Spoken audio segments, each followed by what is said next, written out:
हाँ भाई, हेडिंग लिखो, यूनिट है। इसको थोड़ा मुझे रिवाइज करना पड़ेगा बिकॉज सभी लोग नहीं थे मेरे साथ जब मैं रिलेशंस एंड फंक्शन करा रहा था। यूनिट का नाम आता है बेटा रिलेशंस, फंक्शंस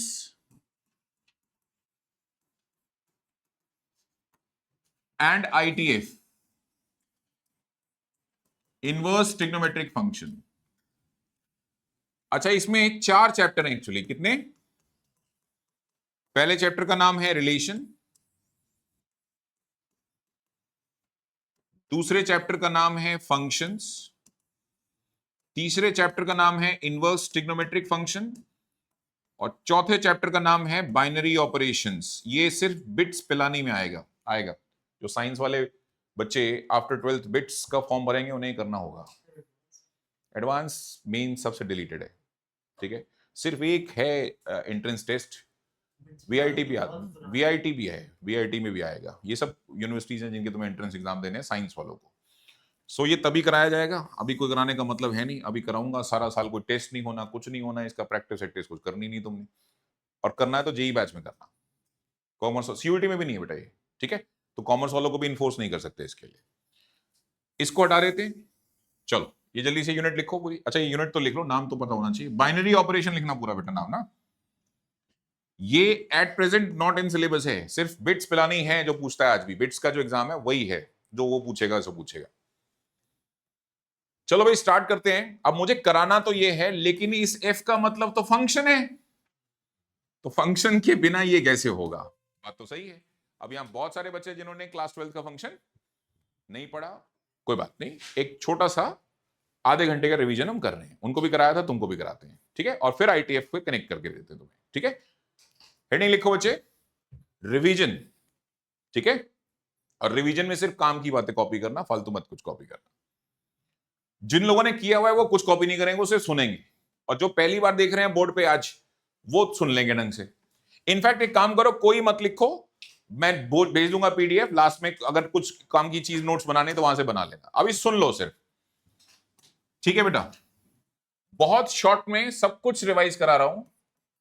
सबसे पहले आपने क्लास 11th में रिलेशन से स्टार्ट किया था। रिलेशन में जो आपको पता होना चाहिए, बस 2 बातें पता होनी चाहिए कि अगर सेट ए और सेट बी के सभी एलिमेंट्स की पेयरिंग कर दी जाए तो इस कलेक्शन को जवाब साहब क्या बोलते हैं? हम सभी की पेयरिंग कर रहे हैं, हम देख ही नहीं रहे हैं कि रूल फॉलो हो रहा है नहीं हो रहा है, हम पेयरिंग कर रहे हैं बस। 2, A 2, B, इसका नाम था, इस कलेक्शन का नाम था बच्चों, I want to know this name. Cartesian product is the right answer, ठीक है। इसी को बोलते हैं कार्टेशियन प्रोडक्ट। कॉपी कुछ नहीं करना बेटा, सुनते चले जाओ बस। अच्छा बच्चों, कार्टेशियन प्रोडक्ट में इट डिपेंड्स अपॉन कि कैसे बनाया गया। ये बनाया गया A to B, तो इसका सिंबल क्या होता था?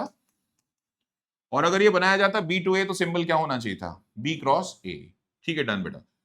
इसके अंदर एक काम की बात आपको हमेशा याद रहनी चाहिए कि अगर number of element in set A X है, number of elements in set B Y है, तो number of elements in set A cross B कितना होना चाहिए? X इंटू वाई होना चाहिए। मतलब सिंपल है,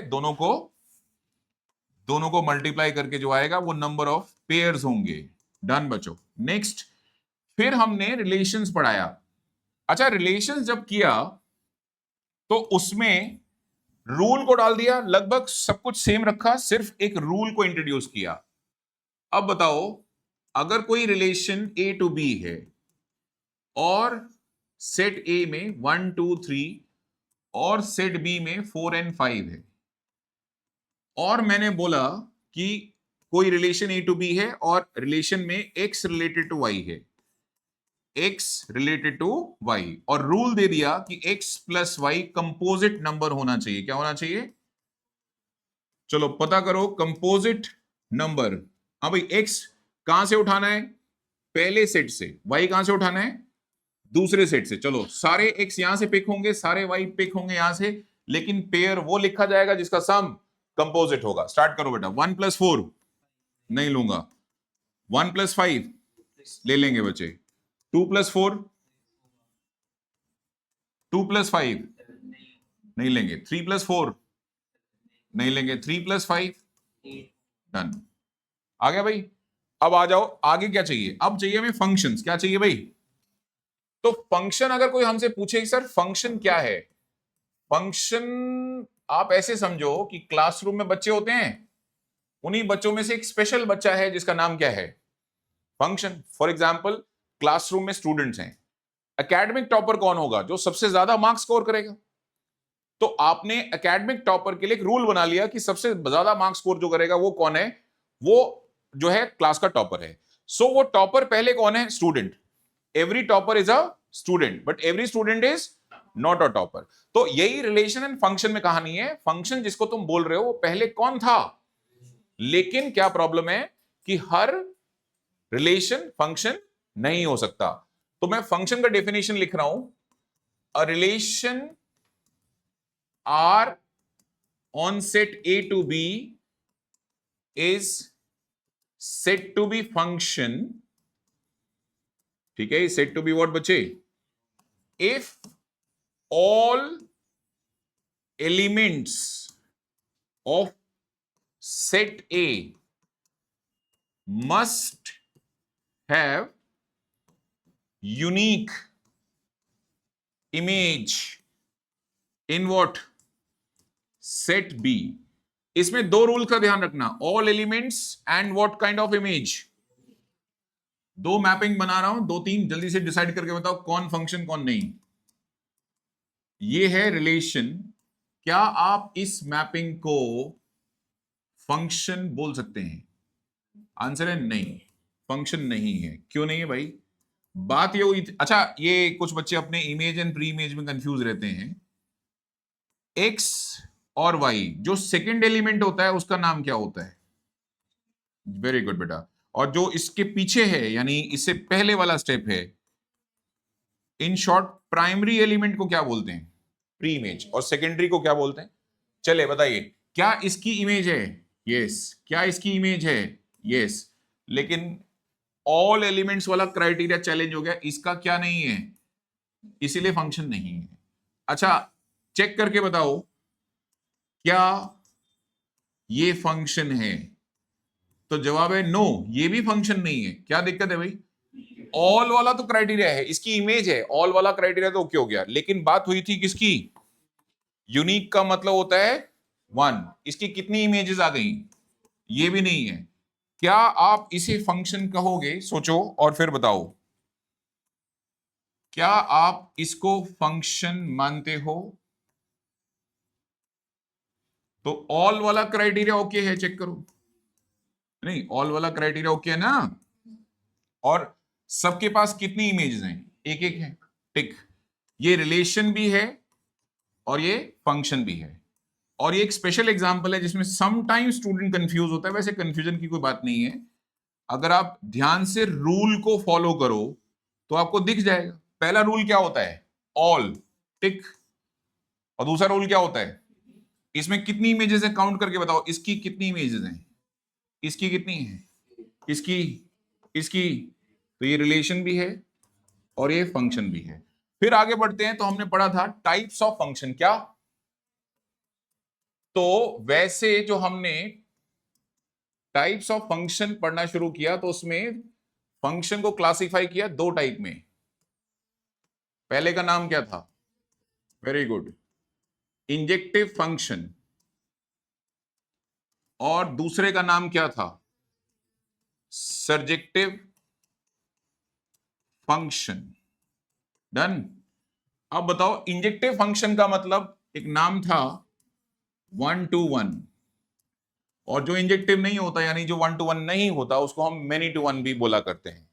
और जो फंक्शन सर्जेक्टिव है उसे हम ऑन टू बोलते हैं, और जो फंक्शन ऑन टू यानी कि सर्जेक्टिव नहीं होता उसे हम इनटू भी बोला करते हैं। डजंट मैटर, आप पहले 1 to 1 की बात करो। 1 to 1 की डेफिनेशन ये है, ठीक है, a function f a to b is said to be injective if every element of set A must have image या distinct image, must have distinct image in set B. पता करो इनमें से कौन सी मैपिंग को आप डिस्टिंक्ट इमेज मानते हो, ये वाली या ये वाली।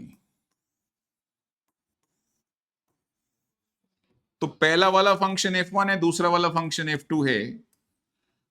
हाँ जी, इसकी इमेज, इसकी इमेज, इसकी इमेज, और सबकी अलग अलग है। सबकी क्या है? On the other and in दोनों की एक ही इमेज है, तो इसको बोलते हैं मेनी टू वन। ये नहीं है इंजेक्टिव, ये 1 to 1 नहीं है, और ये 1 to 1 है। आगे चलते हैं बेटा। What about surjectivity? बेटा सर्जेक्टिविटी क्या थी? ओके, सर्जेक्टिविटी उल्टा है, ये बी टू ए फॉलो होती है। कैसे फॉलो होती है बच्चों? हाँ जी, सर्जेक्टिव। तो अगर कोई फंक्शन है A to B, every element of set B. अच्छा एक बात बताओ, ए टू बी जाते हैं तो ये कौन है? प्री इमेज, और ये कौन है? तो इसकी वहां कौन है?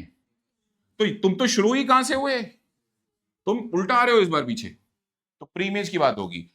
Every element of set B must have, हाँ जी, must have at least, very good, at least one preimage in what?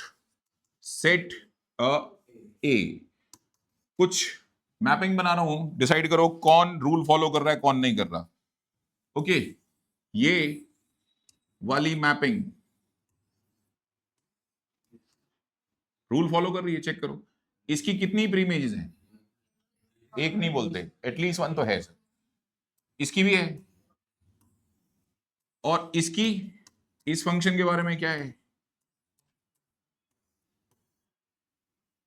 इसके पास एक भी प्री इमेज ये नहीं है, सर्जेक्टिव। अच्छा चेक करो, क्या ये सर्जेक्टिव है? सोचो और बताओ। इसके पास कितनी प्री इमेजेस हैं? चार नहीं बोलते, एटलीस्ट वन, कम से कम एक तो है ही सर। और अगर मैं एक एलिमेंट और लिख दूं तो? अब नहीं है, क्योंकि इसके पास एक भी प्री इमेज नहीं है। मतलब किसी के पास 5 लाख प्री इमेजेस है, मुझे कोई दिक्कत नहीं है उसमें। किसी के पास एक भी प्री इमेज नहीं है, I have serious objection on that. ये नहीं होना चाहिए। इज इट क्लियर बेटा? अच्छा, अगले टाइप का फंक्शन जो हमने पढ़ा था बेटा, उसका नाम था, वेरी गुड, वो अलग कुछ नहीं है। हाँ बिल्कुल ठीक है, वो नाम से ही क्लियर है। बाई का मतलब, ऑब्जेक्टिव तो दो ही पढ़े तुमने, एक इंजेक्टिव होता है और एक, सो एक ऐसा फंक्शन जो इंजेक्टिव भी है सर्जेक्टिव भी है, उसको हम दोनों को अलग नाम से बुलाते हैं, बोलते हैं तुम बाइजेक्टिव। इन मैपिंग में से कौन बाइजेक्टिव है पता करो। ये F1 हो गया,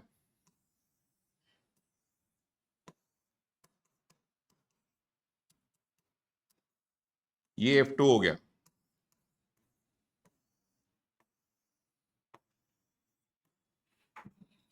ये F3 हो गया,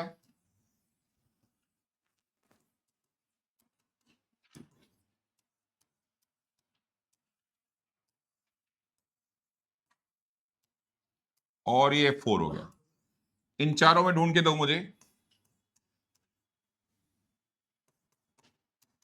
कि कौन बाइजेक्टिव है कौन नहीं है।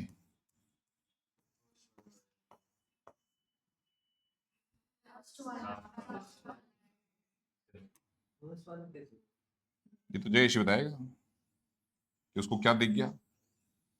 अच्छा नहीं तो रुक जा, मैं आ रहा हूं तेरे पास। और ये वो बालक हैं जिन्होंने फंक्शन पढ़ लिया। टेस्ट पेपर में क्या लिख के आएगा भाई?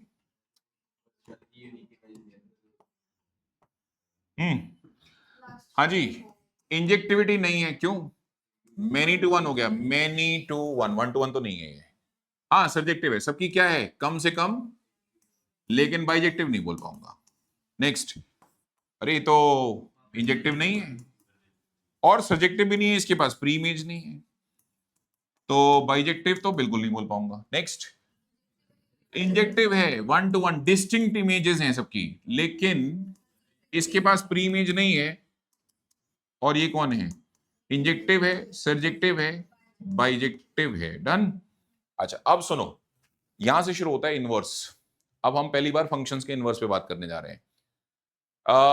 किसी नंबर का जो रेसिप्रोकल होता है, मतलब किसी नंबर का जो, अभी अगर कोई तुमसे पूछे 2 इनवर्स निकाल के दिखाओ तो उसका मीनिंग बेसिकली रेसिप्रोकल है, और 2/3 का इनवर्स निकाल के दिखाओ तो उसका रेसिप्रोकल 3/2 है। लेकिन अगर ये बात किसी रिलेशन के बारे में पूछी जाए तो इसका मतलब ये हुआ कि अगर कोई आर इनवर्स पूछ रहा है तो इसका रिवर्स बताना है। इसका मीनिंग क्या हुआ, इसका मीनिंग हुआ कि आर में आपने एक्स पुट किया तो आपका आंसर क्या आया था। और मैपिंग कैसे बनाओगे, अगर आपको इसकी बनानी पड़े मैपिंग, मान लो इसकी मैपिंग मान लो आपको बनानी पड़ जाए, तो यही तो मैपिंग बनाने वाले थे आप, क्यों भाई, यही है ना। अब जब मैं तुमसे आर इनवर्स पूछ रहा हूं तो इसका मतलब ये बिल्कुल नहीं है भाई साहब, ये तो किसी को गलती से मत कह देना, ये नहीं है इसका मतलब। इसका मतलब है कि अब आपको रिवर्स आना है B2, और अब आप उल्टा भी करोगे, अब आप y पुट करोगे और आंसर किससे कनेक्ट करोगे, यानी इन टर्म्स ऑफ देखा जाए मैपिंग, तो आप इसी में रिवर्स आने की बात कर रहे हो। सही है। और अपने आपने पुट क्या किया है बताओ, आपका इनपुट है इस बार कौन, y, तो प्राइमरी एलिमेंट क्या लिखा जाएगा, और रिवर्स सेकेंड एलिमेंट। रिलेशन का इनवर्स एक रिलेशन होता है। डन। तो फंक्शन का इनवर्स भी एक फंक्शन होता है, ये है मुसीबत। रिलेशन का इनवर्स कौन होता है, एक रिलेशन होता है, और फंक्शन का इनवर्स, दोबारा बताओ। कोई बात नहीं मैम, कोई बात नहीं, घबराओ नहीं, तू मैम की अप्रोच की लगवा रही है, तो डायरेक्ट एंट्री दे देते तेरे को, ठीक है। ओके बच्चों, फंक्शन का इनवर्स क्या होगा, एक फंक्शन होगा। एक बार दोबारा बताओ जरा, कौन से रिलेशंस को तुमने फंक्शन बोलना शुरू किया था। सेट ए के जब सभी एलिमेंट की क्या होती है, unique image in set B. Same rule तुम्हें वेरीफाई करना है दोबारा, लेकिन अब करोगे तुम उल्टा। क्या करोगे भाई, चलो अब यही रूल इन सब में, ये मानते हो सारे फंक्शन है, तो एक काम करो, इन सब में B to A चेक करो कौन फंक्शन है। A to B तो सारे ही फंक्शन है ये, अब चेक करो B to A कौन फंक्शन है। अच्छा चेक करो, इसकी कितनी प्री इमेजेस हो गई, इसकी कितनी, 2, तो भाई बात ही तो कुछ और हुई थी। Every element of set B must have unique image in set A, इसकी कितनी है, ऐसा है। इसके लिए लिखा जाएगा F inverse does not exist. कारण बताओ, क्योंकि इसका उल्टा करने से फंक्शन वापस नहीं आ रहा। कौन नहीं आ रहा, इसका चेक कर लेते हैं क्या F इनवर्स है कि नहीं है, अभी पता कर लेते हैं। इसकी कितनी इमेजेस हैं इसमें, गया, डज नॉट। अच्छा इसमें क्या दिक्कत है, इसकी इमेज ही नहीं है इसकी, तो F इनवर्स फिर से फेल हुआ, डज नॉट। इसका क्या करना है, इसकी कितनी इमेजेस हैं, एवरी वाला क्राइटेरिया ओके हो गया, और सबकी क्या है, यूनिक मतलब 1, ये डन है। तो बताओ दुनिया में सिर्फ किसका इनवर्स, कौन से फंक्शंस का इनवर्स लेना होगा। अगर फंक्शन बाइजेक्टिव नहीं है तो हम उसका इनवर्स कॉपी में नहीं लिख के देंगे, उल्टा हम उसको जवाब देंगे inverse of this function does not exist. Is it clear to everyone. और आज के चैप्टर का नाम, अब से नोट्स बनेंगे जी सबके, कॉपी में लिखना शुरू करो। यहां से शुरू होगा तुम्हारा आज का चैप्टर। देखो भाई सुनो, मैंने बहुत तूफान स्पीड से ये रिप्लाई रिवाइज कराया है। हालांकि कल अगर तुमने व्हाट्सएप ग्रुप चेक किया हो तो कल मैंने तुम्हें एक रिकॉर्डिंग दी थी और बोला था 1 घंटा 15 मिनट देख लो इसको। देखी नहीं देखी डजंट मैटर, मैंने ठीक कर दिया। होपफुली अब समझ में आ गया। अच्छा बताओ, दुनिया में कौन से फंक्शंस का इनवर्स निकाल सकते हैं जो बाइजेक्टिव है। चैप्टर का नाम लिखो जी, आज क्या है चैप्टर का नाम, इनवर्स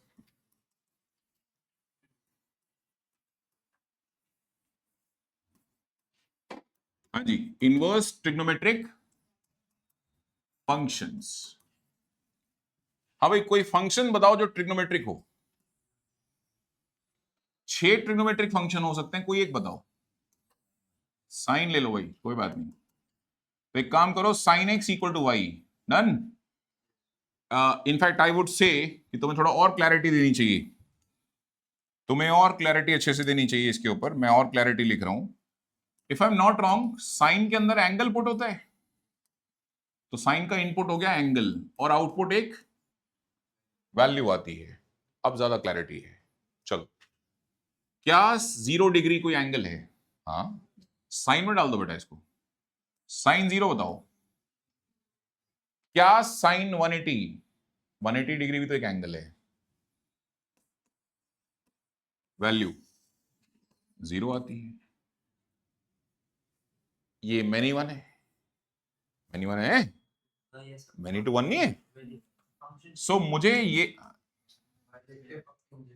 फंक्शन बाइजेक्टिव नहीं, और बाइजेक्टिव भी ना होने के पीछे रीजन इंजेक्टिव नहीं है। Congratulations, inverse does not exist. यही ठीक है नहीं। इसका मतलब अगर तुम मुझसे पूछो कि सर ये तो साइन था, तो साइन इनवर्स में क्या पुट होने वाला था? वैल्यू, और आउटपुट कितना आना था? जो कि अब अनफॉर्चुनेटली नहीं आएगा। बोलो क्यों? हाँ, क्योंकि हाँ, साइन क्या नहीं है? Sine is not a bijective. अच्छा, बाइजेक्टिव में भी क्या फेल हुआ वो बता दो पहले। नॉट इंजेक्टिव ना, ब्रैकेट में क्या लिख देते हैं बेटा? Not injective function. मानते हो हाँ या ना? कंग्रेचुलेशंस। अगर कायदे से देखा जाए तो इसी ग्राउंड पे हम चैप्टर खत्म कर सकते हैं। आईटीएफ तो खत्म हो गया, डज नॉट एग्जिस्ट। कॉपी करो जल्दी से, बताते हैं क्या करना है, बताते हैं। जल्दी से कॉपी करो, नीचे एक नोट आना है अभी। सो अयान, नोट ये हो गया कि भाई ट्रिग्नोमेट्रिक फंक्शन अपने जनरल डोमेन में बाइजेक्टिव होते ही नहीं है, स्पेशल केसेस में होते हैं। क्या होते हैं? और वो आज हम सब मिलके स्पेशल केसेस डेवलप करेंगे। तुम देखोगे कि वो स्पेशल केसेस डेवलप कैसे होते हैं। कस्टमाइज डोमेन, क्या कस्टमाइज डोमेन? अटे जी, राम से नहीं बैठ रहे तुम, है नहीं? तू और तेरा दोस्त इकट्ठे पिटेंगे। हाँ, ये चश्मे वाले तीनों, त्रिमूर्ति। अरे जगह कम है तो इधर बैठ जाओ ना, मौलिका को बोल। तू तू उछल क्यों रहा है फिर? हैं? एक बिहेव ऐसे कर रहा है जैसे सैंडविच बना दे मेरा। हैं? सब अच्छा, तीनों में सबसे वीक है ये, और तीनों दोनों को धक्के मार रहा है। ये नहीं पता है उन्होंने अगर थोड़ी सी जान लगा दी तो क्या होगा? क्या होगा? हाँ। जल्दी से कॉपी करो।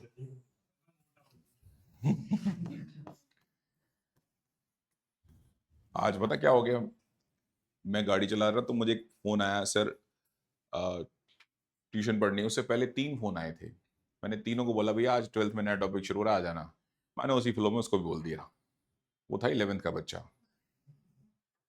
उसने यहाँ जहाँ ये बैठा है ना, जयेश यहीं बैठा हुआ, सरदार जी थे। मैं पढ़ाता रहा, सुनता रहा। इससे भी ज्यादा सुना है उसने। ठीक है नहीं?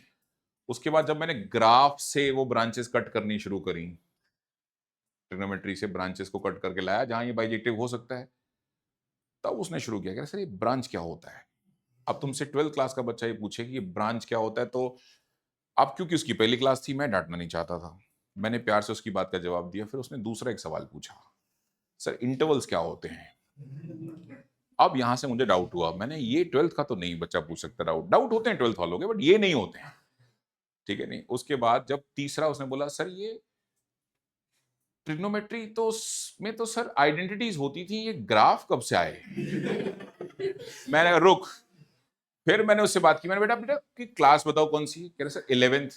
मैंने तुम्हें किसने बुलाया? कह रहा कोई रवि सर है। मैंने मैं ही हूं। फिर मैंने मैम से पूछा, मैंने मैडम ये क्वेरी में क्लास कौन सी लिखी हुई है? She said 11th। मैंने ये बेचारा अभी बेहोश होकर अंदर गिर जाता। मैंने आपको बताना चाहिए ना कि 11th वाला बच्चा 12th में क्यों बैठा रहे हो?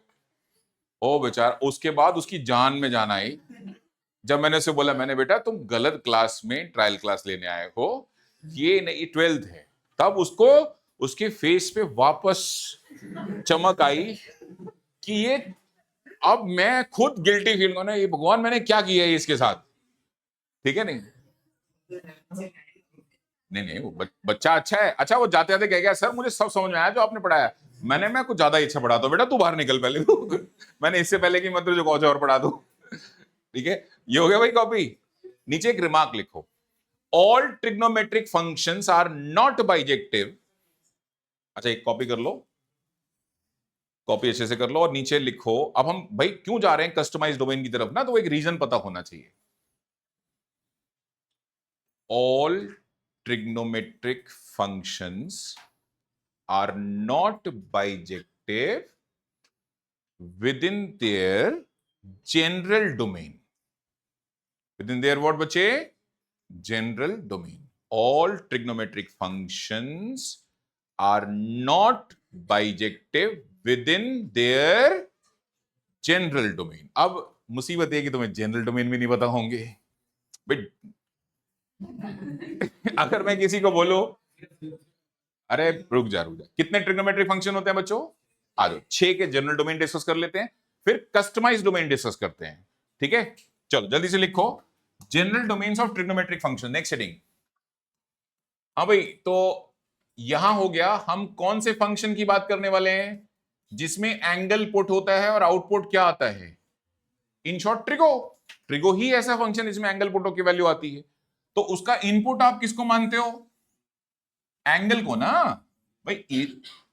इसी को तो इनपुट बोलेगा ना बच्चे। तो इनपुट यानी कि डोमेन, और डोमेन तेरा एंगल हो गया, और आउटपुट के नाम पे कौन वापस आता है? चलो, तो रेंज कौन हो गई ये बताओ? वैल्यू। बोलो भाई, सबसे पहला फंक्शन साइन में एंगल पुट करते हैं तो आउटपुट कौन आता है? और आपकी मर्जी है, जो एंगल पुट करना है करो, लेकिन साइन का आउटपुट के बाहर नहीं जाता। मतलब कल को कोई बोले कि मेरा साइन का आउटपुट 100 आ गया, उसको बोल चल मेरे साथ गाड़ी में बैठो, मेंटल हॉस्पिटल छोड़ा उसको, बात ही मत करो उससे। कॉस के अंदर कोई भी एंगल पुट करो, यानी रियल एंगल पुट कर सकते हो, कोई दिक्कत नहीं है। आयोटा मत डालना, बस आयोटा का आउटपुट नहीं आएगा, बाकी सबका आएगा। और आउटपुट इसका भी क्या रहता है बेटा? -1 to 1। चैंप, अगला आता है 10। कितने लोगों को पता है कि 10 का एक्चुअल मतलब, और यहां शुरू होता है स्ट्रगल। क्यों भाई, होगा कि नहीं होगा? एक बात बताओ, क्या तुम डिनोमिनेटर में 0 बनते देखोगे क्या? अगर डिनोमिनेटर गलती से 0 बन गया तो नंबर डिवाइड बाय 0 आउटपुट क्या आएगा? कोई वैल्यू नहीं आएगी, इनफैक्ट नॉट डिफाइन आएगा। तो तुम्हारी ड्यूटी बनती है कि कॉस को 0 ना होने दिया जाए। चलिए इस पे बात कर लेते हैं कि कॉस 0 होता भी है क्या। लो भाई, कॉस 0 कब होता है?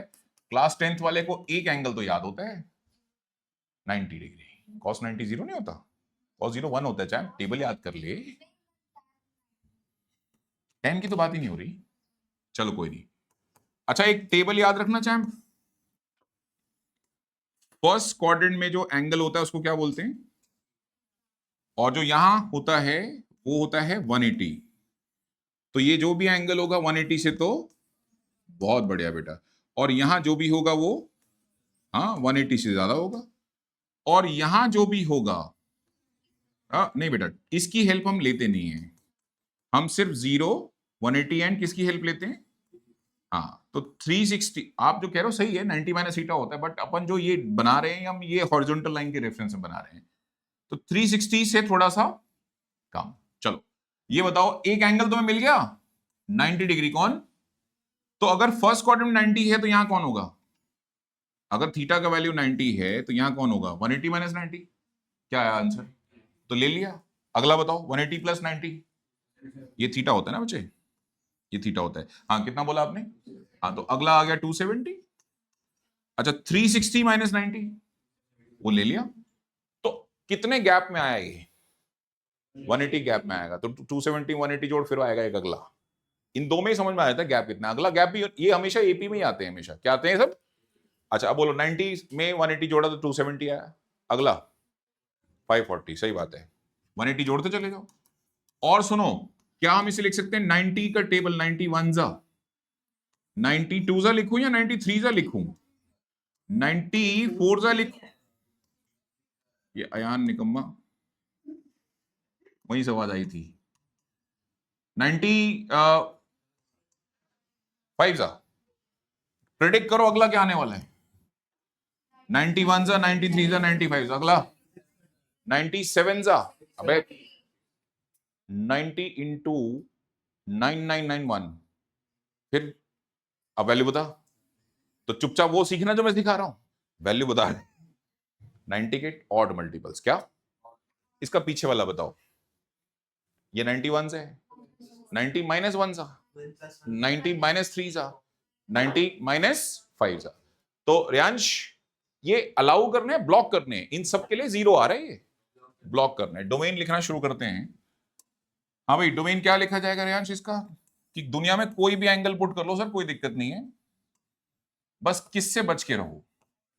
ये माइनस का मतलब है we are removing some angles. बताइए कौन से एंगल्स आप हटा रहे हो?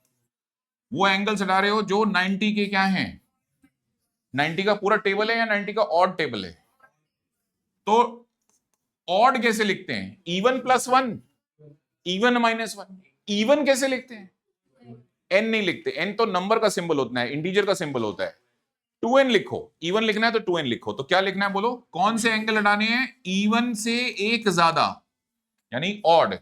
और किसका ऑड मल्टीपल, तुम्हारा, मेरा या 90 का? इसमें n को वेरिएशन कैसे मिलेगा जब तुम क्या लिखोगे यहां, इंटीजर डालना बेटा। n की कोई भी इंटीजर ले लो, लेट्स से 2, तो 2 2 जा 4 प्लस 1, तो 5/2 ब्लॉक हो गया। ये हमने हटाया है, रखा नहीं है अपने पास। अच्छा 10 का आउटपुट क्या आता है बच्चे? कोई भी आउटपुट आता है, कोई टेंशन नहीं है। अगला ट्रिग्नोमेट्रिक फंक्शन बताओ। इनफैक्ट वो बताओ जो 10 जैसा बिहेव करता है। लेट मी क्लैरिफाई, जैसे नहीं कॉट नहीं, अभी कॉट पे बात भी करते हैं। अगर मैं आपसे पूछता कि सीकेन के अंदर एंगल पुट करेंगे तो वैल्यू आएगी? कितने लोगों को याद है कि सीकेन का मतलब v1/cos A होता है? सो क्या तुम cos A को डिनोमिनेटर में 0 होने दोगे? नहीं, बिल्कुल नहीं होने दूंगा। तो इसका डोमेन क्या होगा? वही होगा जो किसका डोमेन था, उसमें भी तो cos ही प्रॉब्लम है, 0 नहीं होने देना, तो इसमें भी सेम प्रॉब्लम है। बोलो आंसर। एंगल, बट वो एंगल क्या नहीं होना चाहिए? ऑड मल्टीपल्स ऑफ π/2 नहीं होना चाहिए, यही हटाओगे। अच्छा सीकेन का आउटपुट, सब कुछ नहीं आता बेटा। सीकेन का आउटपुट याद है तुम्हें? कॉस का आउटपुट क्या है? -1 to 1। क्या इसके बीच में हाफ आएगा? नहीं, वैसे ही पूछ रहा हूं, क्या कॉस का आउटपुट हाफ आएगा? तो अगर कॉस का आउटपुट हाफ आएगा तो सीकेन तो हाफ का रेसिप्रोकल होगा, यानी 2 होगा। क्या होगा? तो भाई एक बात बताओ, सीकेन किसका उल्टा है? अगर कॉस -1 से 1 के बीच में घूम रहा है तो सीकेन नहीं आएगा -1 से 1 के बीच में। कॉस के बीच में, इन दोनों के बीच में हाफ आता है, रेसिप्रोकल करोगे तो हाफ वापस आएगा या 2 आएगा। तो यानी इसके बीच में आने वाली सभी वैल्यूज का जब रेसिप्रोकल ही हो जाएगा तो या तो वो -1 से छोटे हो जाएंगे या 1 से भी बड़े हो जाएंगे। फॉर एग्जाम्पल 1/100 इसमें आता है, 1/100 आता है इसमें, तो 1/100 का उल्टा बोलो, तो वो तो फिर 1 से भी ऊपर चला गया। तो कहने का मतलब क्या है कि सीकेन का आउटपुट क्या नहीं आया होगा, इसके बीच के नंबर तो नहीं आने वाले। तो कुछ तो स्मार्ट बच्चे होते हैं, वो पता क्या लिख देते हैं, डायरेक्टली लिख देते हैं उठा के, क्या सर ऐसा है, रियल नंबर इसके बीच के सारे नंबर हटा दो सर। बात तो सही है, ये कभी नहीं आएंगे। नहीं बेटा, -1 तो आता है ना। आप cos 0 बताओ कितना आता है? आप बताओ cos 0 कितना होता है? 1। तो 1 का उल्टा करूंगा तब भी तो 1 ही रहेगा। सीकेन में 1 आता है, ठीक है। 1 नहीं हटाना, वो आ रहा है, इसके बीच के नंबर हटाने हैं। और इसको थोड़ा और तमीज से लिखना हो तो रियांश फिर ऐसे लिखो, -∞ से -1 तक आंसर आएगा सीकेन का, फिर बीच में से गायब हो जाएगा। यूनियन फिर वापस कहां से आना शुरू होगा? 1 से आना शुरू होगा। ये कहने का मतलब है इसका। अच्छा एक बात बताओ, कितने ट्रिग्नोमेट्रिक फंक्शन होते हैं तुम्हारे? तो अभी तो 4 डिस्कस हुए बेटा, 2 कौन से रह गए हैं? चलो आओ पहले कॉट कर लेते खत्म। n बिलोंग्स टू इंटीजर होगा बच्चे। हाँ मैंने बाई मिस्टेक लिख दिया बेटा, n बिलोंग्स टू इंटीजर है ये, ठीक है। अभी अगले नंबर, अगले फंक्शन का नाम बताओ। तो कॉट का मतलब समझा देते यार। cos A बाई क्या साइन डिनोमिनेटर में है, सो मेक श्योर कि इसकी वैल्यू 0 नहीं हो। आ जाओ फिर रफ में सोच लेते हैं कहां 0 होता है।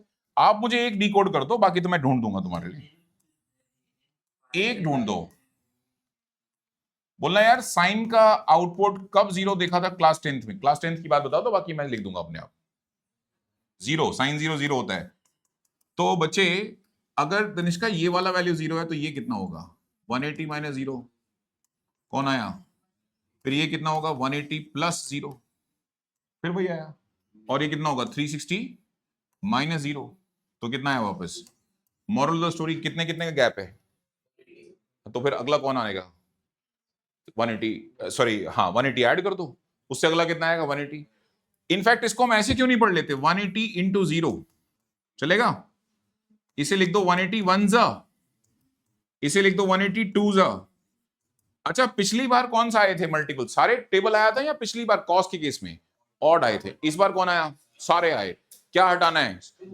180 के सारे मल्टीपल हटा दो। 180 के लिखो डोमेन, क्या लिखना है इसका? हाँ जी, इसका डोमेन कौन है जी? कॉट। लिखो, बोलो दुनिया में सब रियल एंगल लेने को तैयार हूं, लेकिन कुछ एंगल आपको डिलीट करने पड़ेंगे। कौन से एंगल डिलीट करने पड़ेंगे? जहां साइन जीरो हुआ। और साइन कब जीरो हुआ? जब जब 180 का टेबल आया। तो हटा दो, वो सारे एंगल हटा दो।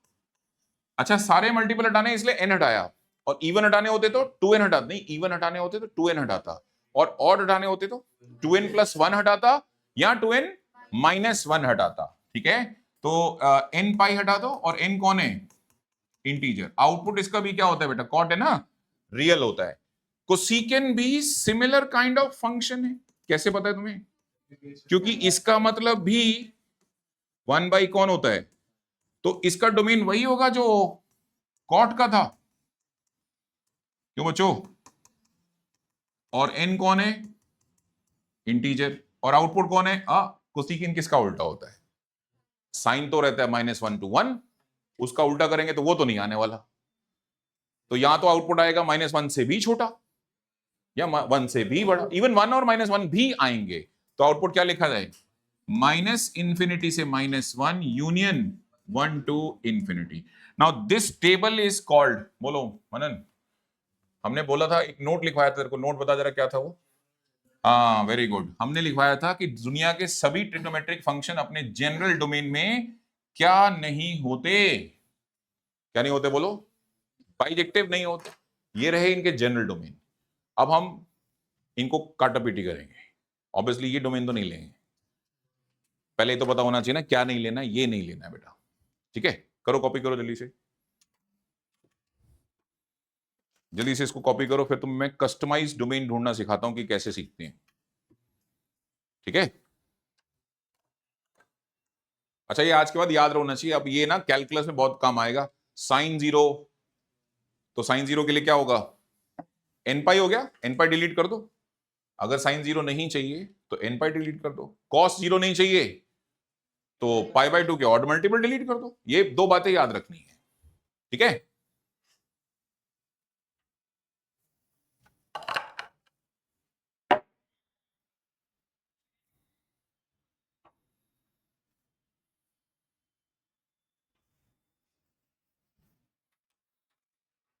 टुमारो जेई बैच, इस बार जितने भी शिफ्ट में पेपर हुआ है जेई में, वेक्टर्स एंड 3D से लगभग 4 क्वेश्चन आए हैं हर एक पेपर में। So from tomorrow we are starting vectors and 3D। और आप शायद अमोले का आपके स्कूल में वेक्टर 3D वैसे सीबीएसई में आ रहा है। You should attend these classes. सारा बैच नहीं, हमेशा नहीं, जब तक वेक्टर 3D चल रहा है कर ले।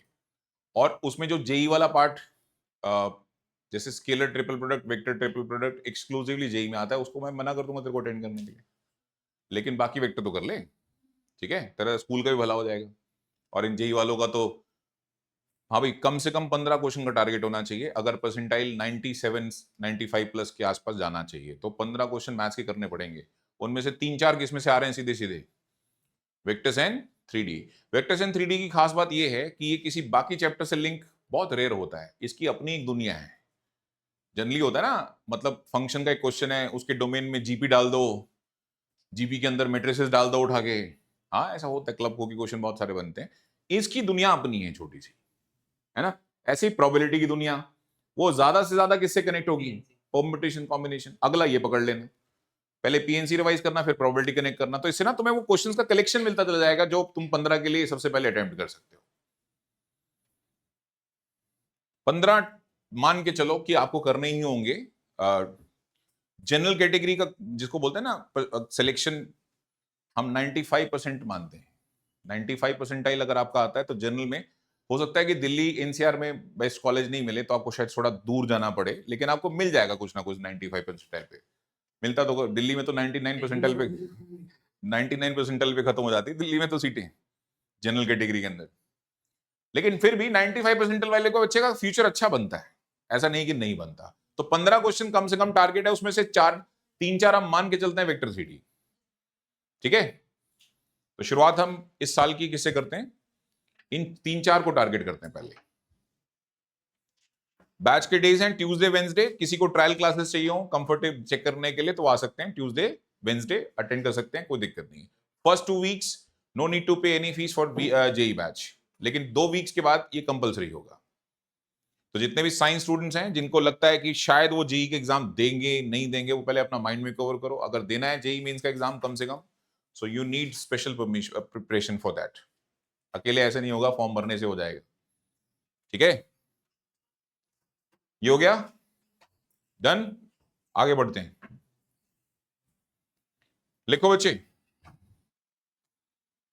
क्या लिखना है मुझे अब? डोमेन यही चलाऊं या कस्टमाइज डोमेन करूं? लिखो हेडिंग बेटा। Okay, to find inverse functions.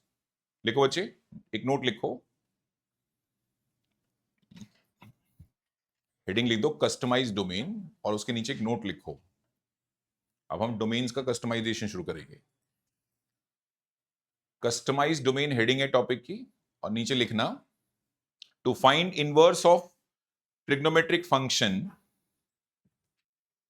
We need domain, in fact customize domain to find ITF. Inverse trigonometric function मैं बोलूंगा, लेकिन आप हमेशा शॉर्ट में आईटीएफ लिखेंगे। मैं 10 बार बोलूंगा इनवर्स ट्रिग्नोमेट्रिक फंक्शन, बट आप शॉर्ट में क्या लिखो उसको, हमेशा आईटीएफ लिखो।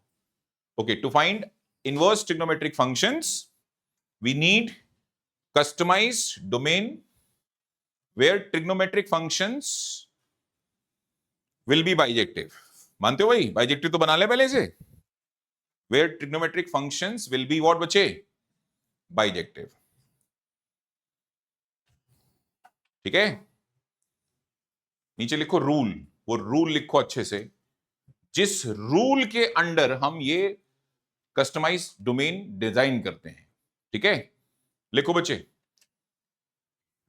it should be that branch, it should be that branch।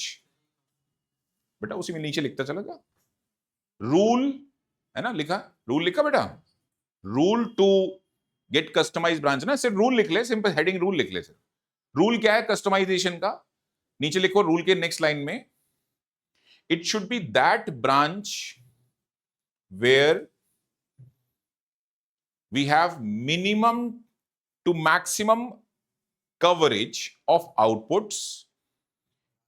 मैं दोबारा बोलता हूं बेटा, it should be that branch of the function, ठीक है, वेयर, ठीक है, minimum to maximum coverage of output. Bracket में रेंज लिख सकते हो, ब्रैकेट में क्या लिख सकते हो बेटा?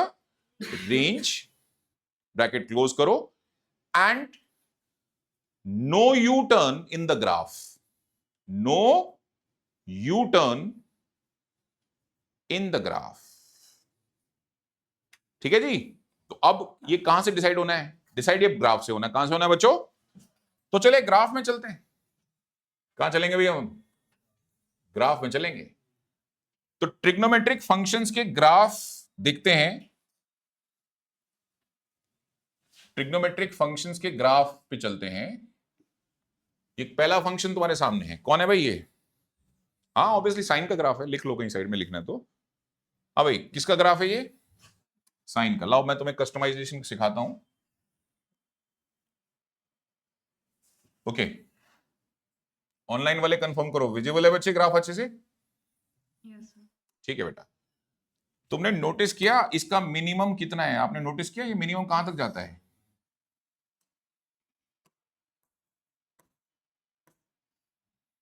ये मिनिमम कहां है बेटा?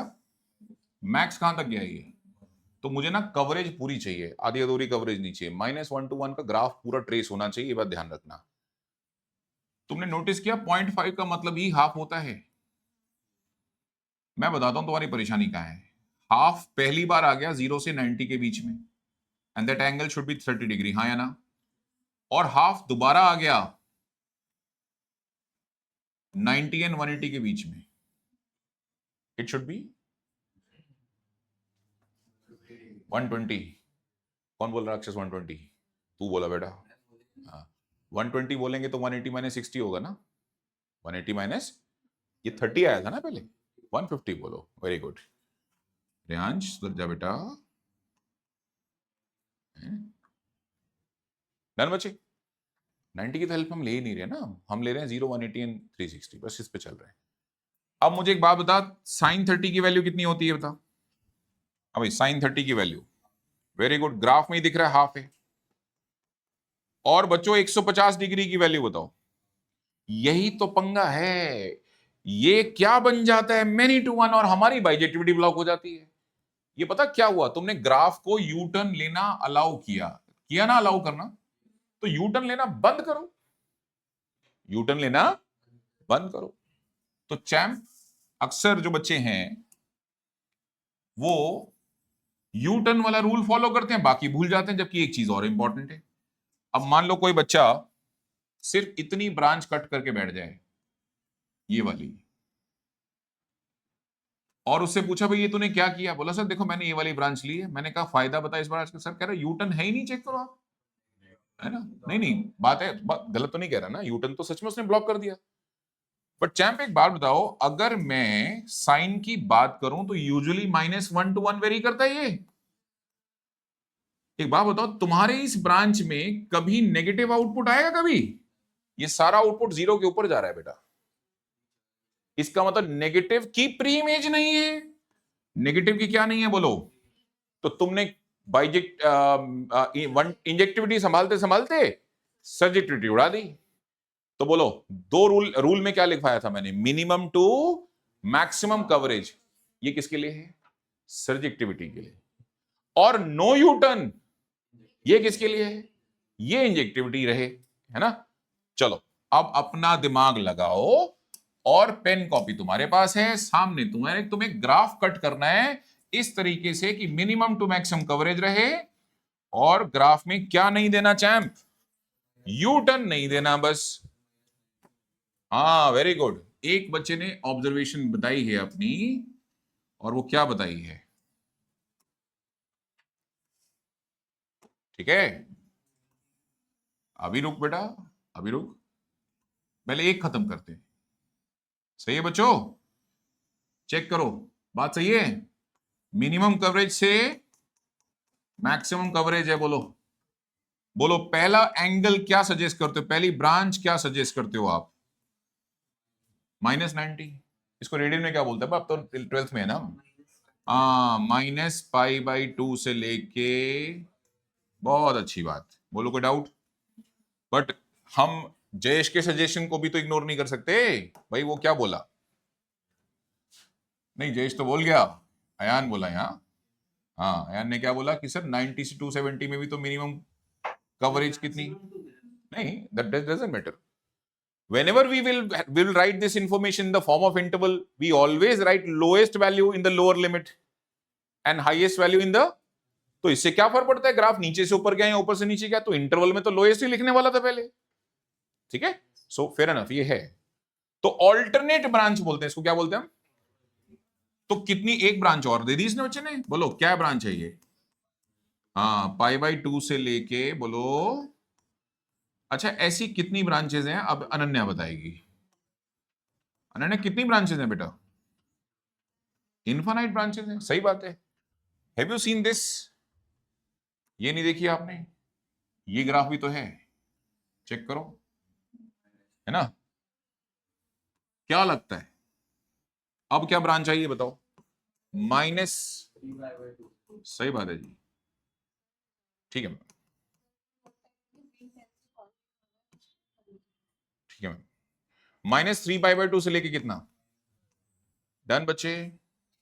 आई बात समझ में? यार तुम थर्ड वर्ल्ड वॉर कराओगे तुम। अब ये अयान इसमें आंसर लिख के बैठ जाए, बोले मेरे को तो ये क्लिक की थी, मैं तो यही लिखूंगा। ये जयेश ये लिख रहा है और ये मैं लिख रहा हूं, मैं सबके नंबर काट रहा हूं, मैंने मेरे वाले में नहीं लिखी। तो इसका तो रूल ये बना हुआ है कि सब कंट्रीज ने या सब मैथमेटिक्स की जो ऑर्गेनाइजेशन सब ने मिलकर बोला यार ऐसे आउटपुट किसी एक ब्रांच में लिखो, और उस ब्रांच का नाम रखा प्रिंसिपल ब्रांच। ये स्टार देख रहे हो आप, इसके साथ लगाया मैंने। इस ब्रांच को क्या बोलते हैं? और सभी कंट्रीज के मैथमेटिशियन इसी ब्रांच में अपना आउटपुट लिखते हैं। क्लियर है? और बाकी ब्रांचेस को हम मना नहीं कर रहे हैं कि ये नहीं है, हैं, लेकिन ये क्या है? Alternate principal branch. और सुनो, जिसको प्रिंसिपल ब्रांच याद है, अब काम की बात सुनना, क्योंकि तुम्हारे सबसे परेशानी पता क्या है? Sir we don't want to face graph. Fair enough, एक ब्रांच का रट्टा मार लो, ग्राफ गायब कर देता हूं तुम्हारे सामने से। लेंथ ऑफ इंटरवल सिखाया था क्लास 11th के सेट्स में। जब कोई इंटरवल होता है ए टू बी, चाहे ओपन चाहे क्लोज चाहे सेमी, उसका लेंथ होता है upper limit minus lower limit. Will you please tell me इसकी अपर लिमिट क्या है? डन बेटा, π/2। लोअर लिमिट भी आपको पता होगी फिर। अच्छा, माइनस π/2, इन दोनों को माइनस कर लो, विल गेट द लेंथ पाई। पाई मिलेगा, बस पाई जोड़ दो सब में, माइनस π/2 में पाई जोड़ो, ऐसे छोड़ो, डिग्री में छोड़ दो। -90 में 180 जोड़ दो, +90 आ गया, और +90 में 180 जोड़ दो, इसमें फिर 90 180 जोड़ दो। हाँ भाई बोलो, 90 में 180 जोड़ दो, 270, 270 में 180 जोड़ दो, है ना, तो वो आ जाएगा 450। कितना आ जाएगा? और सोन जोड़ते चले जाओ, ब्रांचेस बनती चली जाएंगी। लेकिन इसके लिए एक तो याद होनी चाहिए। क्या याद होनी चाहिए भाई? या तो तू ग्राफ बना ले, और ग्राफ से तू खुद ही ढूंढ के ले आएगा, ग्राफ से तो खुद ही रूल लिखवा दिया ना कैसे बनाते हैं ब्रांच को, है ना, और एक याद कर ले तो काम खत्म हो गया। चलो वापस चलते हैं अपने, लिखो बच्चे, हाँ जी, हेडिंग, ये याद है टेबल? इस टेबल को रिकंस्ट्रक्ट करेंगे हम, लेकिन इस बार डोमेन कौन सा यूज करेंगे? ये नहीं करेंगे, तो जनरल डोमेन है, इसलिए क्या यूज करेंगे? कस्टमाइज। कस्टमाइज में 3 ब्रांचेस लिखेंगे, एक प्रिंसिपल के आगे वाली, एक प्रिंसिपल के पीछे वाली, सो दैट ऑल्टरनेट भी पता हो। क्या पता हो? यार आ जाता है एग्जाम में क्वेश्चन, एमसीक्यू आया है, कई बार आया है। Alternate principal branch for the tan inverse x, उसमें प्रिंसिपल नहीं देगा। 4 ऑप्शन में कौन सी ब्रांचेस देगा? जो tan इनवर्स की ब्रांच है उसका ऑल्टरनेट ऑप्शन देगा, तुम्हें वो टिक करना है। तो ऑल्टरनेट सीखोगे कैसे? लिखना भी तो आना चाहिए पहले। चलो बेटा एक टेबल फ्रेश बनाएंगे। हाँ जी बच्चे, स्टार्ट करते हैं। यहां लिखो तुम वही अपना, अभी तो ट्रिग्नोमेट्री में घूम रहे हम। हाँ भाई, क्या होता है ट्रिग्नोमेट्री में? क्या डालते हो आप? लिख वही अपना, bijective branches for trigonometric functions. Heading लिख दो, बाइजेक्टिव ब्रांचेस फॉर व्हाट बच्चे? Trigonometric functions. जो ट्रिग्नोमेट्रिक फंक्शंस है, अब उनके हम बाइजेक्टिव ब्रांचेस तक पहुंच गए हैं। ठीक है भाई, बताओ पहला फंक्शन कौन? साइन में डाला एंगल और आई वैल्यू। चलो फिर हो जाए जरा एंगल, बोलो भाई एंगल क्या बनता? तो -π/2 से लेके π/2 क्लोज इंटरवल है। क्या है ये? सेंटर वाली ब्रांच प्रिंसिपल ब्रांच लिख रहा हूं, उसकी आजू बाजू वाली ऑल्टरनेट है। अब इसमें 180 जोड़ देते तो अगला क्या आता? सही है, इसका 180 सब्ट्रैक्ट कर लेते तो ये आता -3π/2 से लेके, डन हो गया खत्म। आउटपुट बोलो, आउटपुट तो पता ही सबको, -1 से 1। कॉस्ट मैं ग्राफ सामने रख रहा हूं। प्रिंसिपल ब्रांच वो भी है जिस जो 0 के आसपास बनाई जाती है, जो 0 के आसपास बनाई जाती है। ये कॉपी कर ले सबने? तो मैं चाहता हूं कि ग्राफ में खुद ढूंढो तुम, मैं ग्राफ रखता हूं तुम्हारे सामने भी।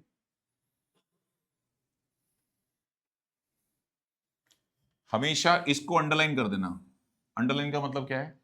ये वो ब्रांच है जिसमें वो सबको याद होनी चाहिए, और स्कूल में भी आंसर इसमें देना है। पता लग जाओ, टीचर से बैठ जाओ दूसरी ब्रांच में, देखो भाई क्या बाइजेक्टिव नहीं है, है नहीं?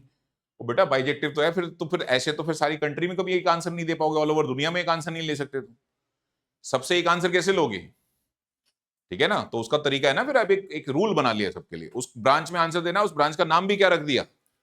Principal branch. ठीक है, चलें कॉस पे चलें, कर ले, ये कॉपी कर ली रो। अच्छा, ये यहीं लिखना हमने लाके आंसर को, वहां से डिसाइड करके लाएंगे। ठीक है चैंप, ये आ गया जी अब आपका कॉस का ग्राफ। जीरो को साथ में रखना, कोशिश करना जीरो को साथ में रख के ब्रांच बनाई जाए। जीरो के आसपास वाली ब्रांच हमेशा प्रिंसिपल ब्रांच होती है। मैं हाईलाइट करूं, ये भी मिनिमम क्या होना चाहिए? ये है ना जीरो, हाँ भाई, मिनिमम कितना बेटा? -1 है ना? से चेक करो क्या ये ब्रांच में मिनिमम टू मैक्सिमम कवरेज है, क्या कोई टर्न इंक्लूड है? डन हो गया। ब्रांच बताओ कौन सी? 0 से पाई। डिसाइड करो इसका लेंथ ऑफ इंटरवल क्या है, उधर मत देखो, इसी में जोड़ते चले जाओ। अगला क्या आने वाला है? पाई से 2 पाई, 2 पाई से 3 पाई, 3 पाई से पीछे बताओ, पीछे -पाई से 0, -2 पाई से बैक टू द टेबल। चलिए खत्म करो इसको टेबल में। अभी अगले फंक्शन का नाम बताओ। कॉस, पहले प्रिंसिपल ब्रांच सुनाओ। 0 से पाई, ऑल्टरनेट सुनाओ। पाई से 2 पाई ले सकते हैं और -पाई से 0 ले सकते हो। डन। और आउटपुट इसका भी क्या है? डन है जी। अगला है 10। कॉपी करो तो मैं ग्राफ लेके आऊं तुम्हारे सामने। माइनस, हाँ लिखा है ना -पाई से 0। नहीं, इसको बोला है। तेरे मेरे कहने से कुछ नहीं होगा, ये दुनिया बहुत पहले डिसाइड कर चुकी है। हाँ, कन्वेंशनल ब्रांच है, तू और मैं डिसाइड नहीं कर रहे हैं इसको। 0 to पाई, नहीं ऐसा कोई, तू यार ऐसा कोई उल्टे लॉजिक मत लगा। बस सबने मिलके टेबल पे डिसाइड कर लिया इसमें आंसर देंगे, बात खत्म। अब तू और मैं थोड़ा ना कर सकते, हम तो रिसर्च पढ़ रहे हैं लोगों की। अब रिसर्च कहती है कि ये ब्रांच में आंसर देना है ना? जबकि आंसर यहां भी आएगा और यहां भी आएगा, दोनों आंसर एक्सेप्टेबल है। लेकिन क्योंकि वो सबसे अलग हो जाएंगे तो सारी दुनिया को एक आंसर लाने के लिए कन्वेंशनल ब्रांच चला जाए। ये कॉपी कर लिया। Let's have a graph for 10। 10 में भी डिसाइड करके लाओ, 10 में भी डिसाइड करके लाओ कि आपका कट ऑफ ब्रांच क्या होना चाहिए। ये आ गया जी 10 का ग्राफ। चक्कर आते हैं इस चैप्टर में किसी में? जो गिरा है वो सही गिरा है, ठीक है जी? कौन गिरा है? हाँ भाई, मिनिमम टू मैक्सिमम कवरेज ढूंढो कहां है इसकी। भाई साहब ये -इन्फिनिटी तक गया हुआ है, ये 0, इसको मैं हाईलाइट इसलिए कर रहा हूं कि इसके आसपास डिजाइन करनी होती है। ये कहां तक जा रहा है भाई साहब? एरो लगा हुआ है, एरो, और जा कहां रहा है? ऊपर की तरफ। अच्छा जी, तो भाई ये सारा ही ग्राफ चाहिए होगा। अच्छा, लक हमारा अच्छा है कि इसमें खुद तो कम से कम टर्न नहीं है ना? तो फिर ब्रांच कहां से शुरू करनी चाहिए? दोबारा बोलिए जरा, क्या बोला तू? नहीं तो बोलना। अच्छा, इनको हॉलो रख रहा हूं। हॉलो क्यों रख रहा हूं? क्योंकि इस लाइन को कभी ना तो इसने टच किया ना ही इसने टच किया, मतलब इस लाइन का आउटपुट कभी आया ही नहीं। तो जब आउटपुट ही नहीं आया तो मैं इसका इनपुट क्यों लूंगा? By the way, who is responsible for this input? -90 इसको ओपन रखना और इसको भी ओपन रखना, सेम प्रॉब्लम है। 1090 कितना होता है? Not defined. तुम 90 डालोगे क्यों? डालोगे 90 कभी? और वैसे भी तुम 10 की डोमेन में लिख के आए हो, याद करो। दुनिया का कोई भी रियल एंगल ले लूंगा लेकिन ऑड मल्टीपल्स ऑफ 90 नहीं लूंगा। तो ये 91 सा क्या है? Odd multiple. 90 -1 सा क्या है? तो ये तो छोड़ने ही थे, ये तो डिसाइडेड ही था, पहले से ही छोड़ने थे। डन। तो बोलो ब्रांच क्या है? -90 से 90 क्लोज या ओपन? और अगली बताओ 90 से 270, वही अपना 180 जोड़ दो, है ना? और पिछली क्या है? -270, -270 से कितना? -90। पाई चलना है आगे पीछे, बस और कुछ नहीं है। लिखो ब्रांच, लिखो जल्दी से ब्रांच लिखो। अगला फंक्शन का नाम क्या है? 10। बताओ भाई ब्रांच क्या है? माइनस π/2 से लेके π/2 ओपन क्लोज, तो मैंने रिवर्स ब्रैकेट लगा दी। ओपन लिखने का तरीका ये भी होता है, राउंड होता है ना, राउंड की जगह ये भी लिख सकते हो, ठीक है। ओपन ऐसे भी लिखा जाता है। अगला ब्रांच, अगला ब्रांच है π/2 से लेके 3π/2 डॉट डॉट डॉट। पिछला ब्रांच -3π/2 से लेके, सही है। और आउटपुट 10 का, वो तो रियल नंबर होता है। हाँ ओपन है ये, ओपन ब्रैक्स को, ठीक है। राउंड लगा दूं, ये दुखी आत्मा हूं, नहीं थोड़ी सी कुछ ठीक ठाक डील लो, ये लो, ये लो, राउंड ब्रैकेट लगा लो, चलो बस। अब ये किसका बचपन खत्म नहीं हुआ, ये पेन से कौन खेल रहा है यान। अभी कह रहा था मैं मोटा हो गया, भाई भी तो हम भी तो वही कह रहे हैं, मोटा ही तो हुआ है, बड़ा कहां हुआ। कॉट का ब्रांच पे आ जाओ जल्दी से। अच्छा बेटा कॉट का ग्राफ चले भाई, ये कॉपी किया, हाँ कर लो कर। हाँ अंडरलाइन वाली है बेटा, ये प्रिंसिपल ब्रांच है। चलो कॉट का डिसाइड करो कि ये कहां है।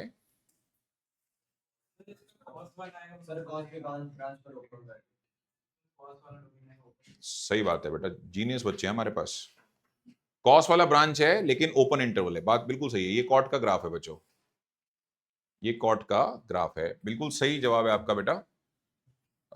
ये है चैम्प, ध्यान से देखो तो ये मिनिमम से मैक्सिमम कवरेज दिख रही है, और ये कौन है 0, लेकिन मैं हॉलो रखूंगा बिकॉज ये कभी टच नहीं हुआ ग्राफ के साथ, नहीं हुआ ना ऊपर ना नीचे, और ना मैं पाई को लेने वाला हूं, ये भी ऊपर और नीचे टच नहीं हुआ, तो बोलो ब्रांच सही है 0 से पाई, और 180 का गैप है तो आगे पीछे चलते रहो, ठीक है दोस्त। लिखो कॉट के लिए लिखो, ये आएगा 0 से पाई ओपन, फिर पाई से 2π ओपन, फिर आगे -π से 0 ओपन डॉट डॉट डॉट, और इसका भी आउटपुट रियल नंबर है। कौन रहेगा भाई अब, चलो आओ फिर सीकेंड को भी डिसाइड कर लेते हैं क्या करना है इसका। हाँ जी चलो कोसिकेंड कर लेते हैं।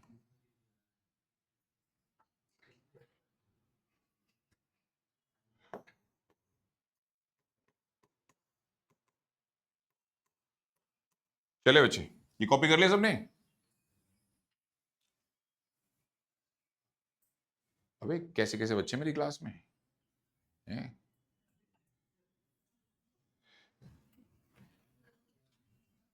ये लो, ये ग्राफ है किसका। अच्छा जिन बच्चों की ग्राफ देख देख के हार्ट बीट ऊपर नीचे हो रही है, इन्हें मैं बता दूं, नीदर सीबीएसई नॉर जेई कोई नहीं बोलता ग्राफ बनाओ, लेकिन ग्राफ का नॉलेज होना अपने आप में एक हमेशा बेनिफिट होता है, ठीक है जी। अच्छा एक मिनट मुझे कुछ समझाना है, पहले वो क्लैरिफाई कर दूं, क्योंकि जब कर ही रहे हो डिस्कस तो वो भी कर लो। ये है तुम्हारा -1 का लाइन, कौन है ये -1 और +1, इसके ये ग्राफ किसका है, तो कोसिकेंड का उल्टा कौन होता है, साइन। ये जो बीच का जो आप एरिया देख रहे हो जहां कोई ग्राफ नहीं है, वहां एक्चुअली में साइन है।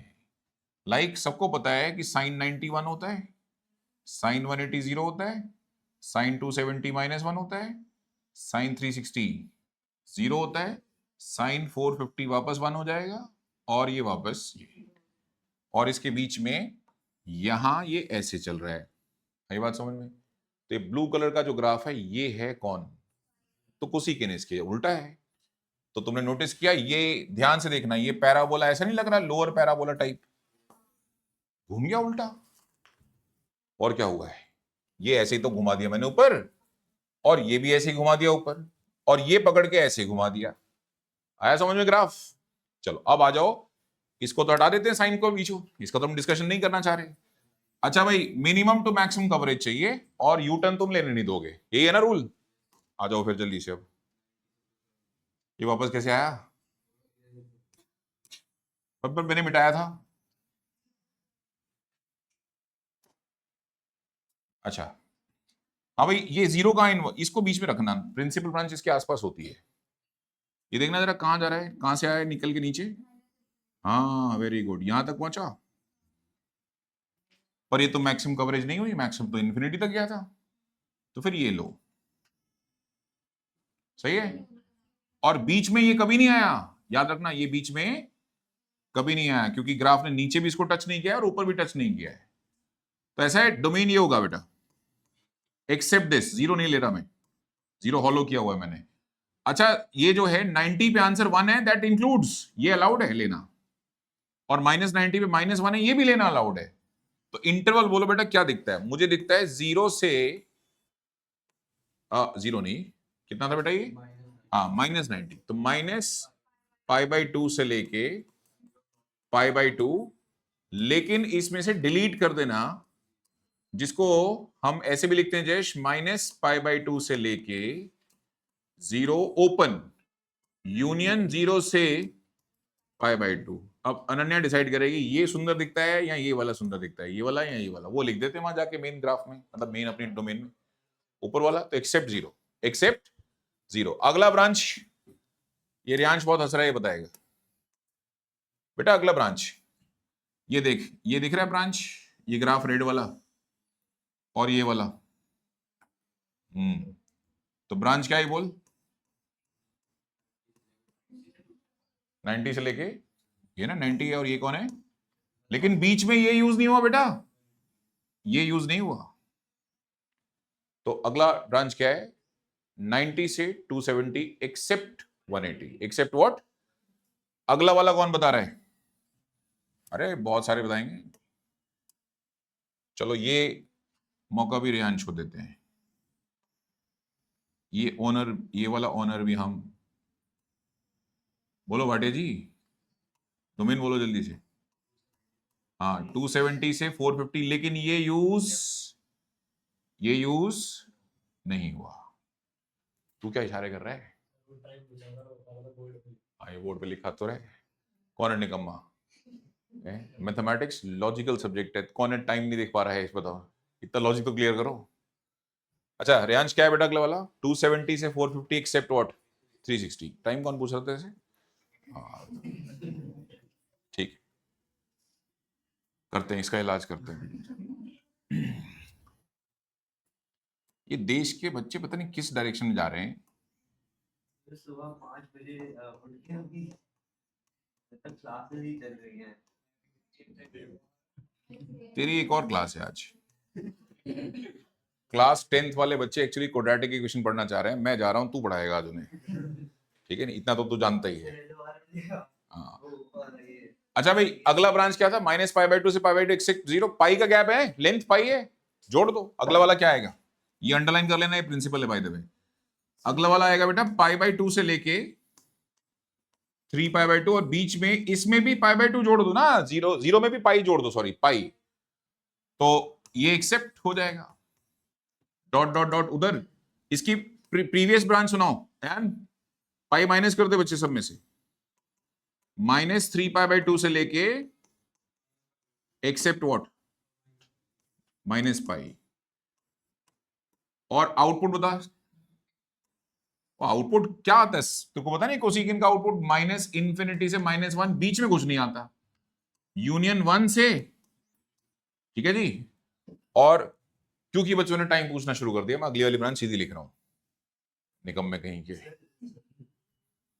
अगली ब्रांच है 0 से पाई एक्सेप्ट π/2, फिर इसका गैप कितना है?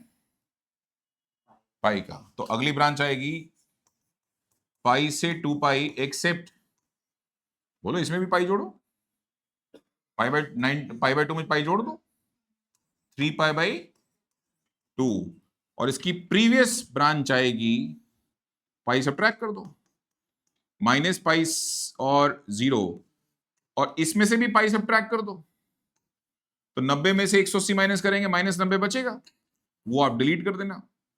That's it. ये आपकी प्रिंसिपल ब्रांच है और ये आपका आउटपुट है। बोलो बच्चों, कोई डाउट? पक्का? अगर किसी को नेक्स्ट क्लास तक ये ब्रांचेस याद नहीं हुई, कौन सी वाली?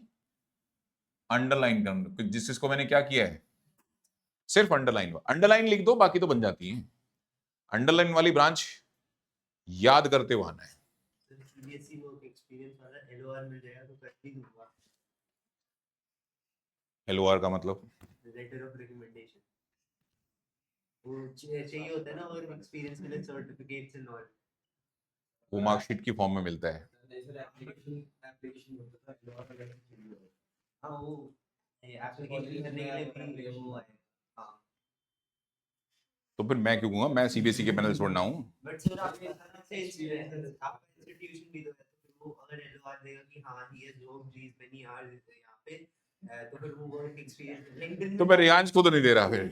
सर लिंक्डइन पे डाल दूंगा सर। चल कॉपी कर, ठीक है कोई नहीं, मैंने तो सबको दे दूंगा मैं। नहीं बहुत बढ़िया है, भले यति की टेस्ट में नहीं पास हुई आज तक मेरे, बोलो दी बेस्ट स्टूडेंट, मैं तो लिख दूंगा, है नहीं? सर बेस्ट स्टूडेंट ही नहीं, एज अ टीचर ये पढ़ाया हमने। मैं कॉलेज में बहुत शरारती, मतलब अपने स्कूल टाइम में भी बहुत शरारती रहा, तो कॉलेज वालों ने बोला आपके डॉक्यूमेंटेशन में कैरेक्टर सर्टिफिकेट नहीं लगा हुआ है। अब मैं अब प्रिंसिपल ने साइन करने होते हैं, मैं प्रिंसिपल के एसी के अंदर बम चला, कभी उसकी गाड़ी पंचर कर, ये सारे काम मैंने प्रिंसिपल के साथ किए हुए थे। तो प्रिंसिपल कह रहा है, हाँ जी कैसे, कहाँ पहुंचे? मैंने सर ये कर रहा हूँ।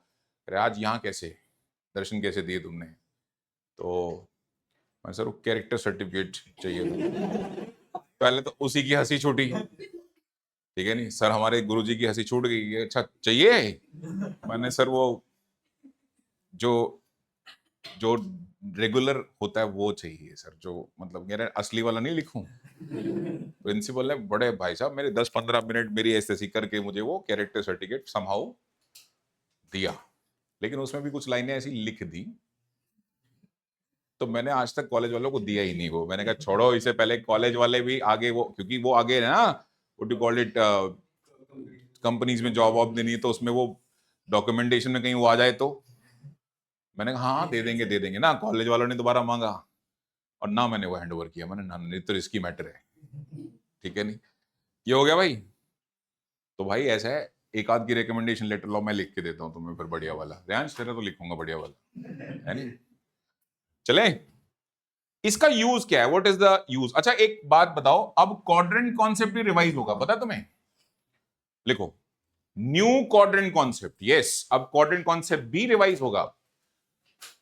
अच्छा यार ये इसको खुद एक मिनट बेटा, वो हेडिंग मत लिखना, न्यू क्वाड्रेंट कॉन्सेप्ट नहीं लिखना प्लीज, याद आने दो भाई।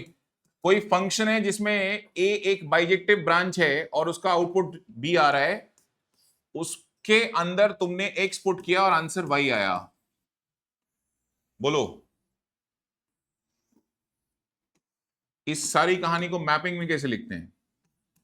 एक्स पुट किया फंक्शन में तो आउटपुट कौन आया? डन, एफ ऑफ एक्स आया वैसे तो, बट उसको तुमने किस फॉर्म में लिख लिया? अब क्योंकि ये कौन सी ब्रांच है, मैं गारंटी दे रहा हूं कि कौन सी ब्रांच है, तो मेरे को इनवर्स लेने का राइट है कि नहीं है? तो मैंने लिया इसको। अब एक बात बताओ, एफ इनवर्स अगर आएगा तो पहली बात तो वो ए टू बी तो नहीं आएगा, बहुत बढ़िया जी, बी टू ए आएगा, और एफ इनवर्स में आपने पुट किया वाई, क्या पुट किया भाई? और आंसर आया तुम्हारा एफ इनवर्स ऑफ वाई, जो कि किसके इक्वल होगा? एक्स के, ये इसका मतलब है, आया ना? तो बेटा एक काम करो, by using this same knowledge, अब मुझे बताओ साइन के अंदर तुम क्या पुट करते हो? एंगल, आउटपुट क्या आता है? और ये एंगल, ये जो एंगल होगा यानी जो तुम्हारा साइन फंक्शन होगा, वो तुमको पता है क्या है? हम एक्चुअल डोमेन यूज कर रहे हैं या कस्टमाइज्ड डोमेन यूज कर रहे हैं? और यही क्यों यूज कर रहे हैं, होने को तो इसके भी इनफाइनाइट है, प्रिंसिपल ब्रांच यूज कर रहे हैं, क्या यूज कर रहे हैं? और आउटपुट क्या आया? -1 to 1, डन। तो जल्दी से सुनाओ साइन इनवर्स क्या होगा? होगा क्या? -1 to 1। बेटा ये कश्मीर मुद्दा बाद में सुलझाना है, जिसका भी होने, उनको बोलो हम भी कश्मीर वाली मीटिंग बाद में करेंगे, है नहीं? सही है भाई, यही होगा बेटा। और साइन इनवर्स में ये आएगा, ठीक है जी। ऐसे 6 फंक्शन खुद लिख के आने हैं। क्या लिख के आने हैं? अबे आउटपुट तो ये चाहिए ना। अब बताओ, साइन इनवर्स का आउटपुट एक वैल्यू है या एंगल है? और एंगल बिलोंग करता है क्वाड्रेंट कॉन्सेप्ट से। एंगल किसे बिलोंग करता है? So now we have to design new quadrant concept. क्या? जो 11th में किया था वो तो ट्रिग्नोमेट्री किया था, और वो जनरल डोमेन में था। वो क्या था? ये आउटपुट किस में आ रहा है, डोमेन में या कस्टमाइज डोमेन में? इसके हिसाब से क्वाड्रेंट कॉन्सेप्ट का डेफिनेशन भी बदलेगा अब तुम्हारा। इसे कॉपी करो जल्दी से। इसको तो लिख दे नोट, इसको तो नोट में लिख दे, और फिर इसके बाद लिखना न्यू क्वाड्रेंट कॉन्सेप्ट। क्या? मैं कुछ नहीं करूंगा। नहीं, अरे बेटे इतने सारे बच्चे बैठे हैं, कोई वेंटिलेशन नहीं है।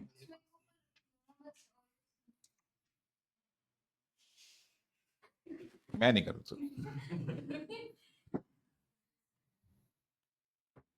बेटा तुम ना स्वेटर लेके आया करो और मेरी क्लास में पहन के बैठ जाओ, मुझे कोई दिक्कत नहीं है। और बाहर जाओ तो स्वेटर खोल के चले जाओ, कोई दिक्कत नहीं, ठीक है? या मैं कुछ 8-10 ब्लैंकेट मंगवा देता हूँ तुम लोग, जिसको ठंड लगती है ब्लैंकेट ले, वो भी तो मिलती है, इंडियन रेलवे में भी तो मिलता है ब्लैंकेट, हम दे देते हैं, कोई बात नहीं। पर इससे नीचे इससे ऊपर टेम्परेचर नहीं जाएगा। आज मैंने 22 पे चला रखे हैं, तुम्हें क्या दिक्कत है? 22 वाले भी दिक्कत है।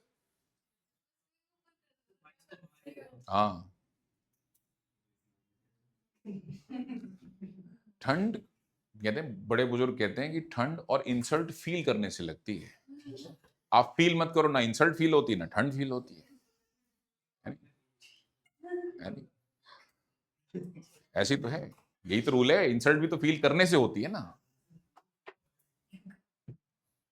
जैसे मैं अभी 2 हफ्ते पहले सीढ़ियां उतरता मोबाइल देखते हुए, मोबाइल देखते देखते कुछ सीढ़ियां उतर रहा था। वो एकेडमी वाली जो जाती है ना नीचे सीढ़ियां, उस पे था मैं, और मेरा पैर स्लिप कर गया, मैं गिर गया। ठीक है, अब आवाज आई, अब मेरे जैसा 110 किलो का इंसान गिरेगा, आवाज तो आएगी। आवाज आई धुड़ुम, क्योंकि मैं खिड़की में घुसा जाके। अब मैंने चोट बाद में सो देखी, मैंने कहा भाई लगी नहीं लगी, पहले यहां से गायब हो जाओ, ठीक है नहीं? मैं सबसे पहले उठ के सीढ़ियां नीचे, और वो जो डॉक्टर की वो दुकान है ना नीचे फर्स्ट फ्लोर पे, मैंने वहां देखा, मैंने चल तो सब कुछ रहा है, ठीक है? तो मुझे लगा कि भाई ऊपर किसी ने मुझे देख लिया कि गिरा कौन है। डन, स्टार्ट करें।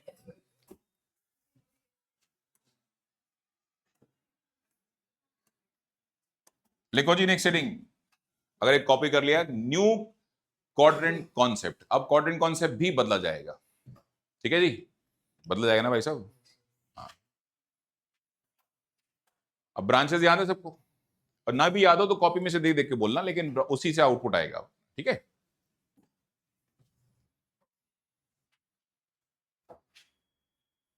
जब मैं ऊपर आया ना वापस, तो एकेडमी की रिसेप्शनिस्ट मुझसे पूछ रही, सर आपको आवाज आई थी? मैंने हाँ ही तो थी कुछ, मैंने बोला ही नहीं, मैं ही था वो।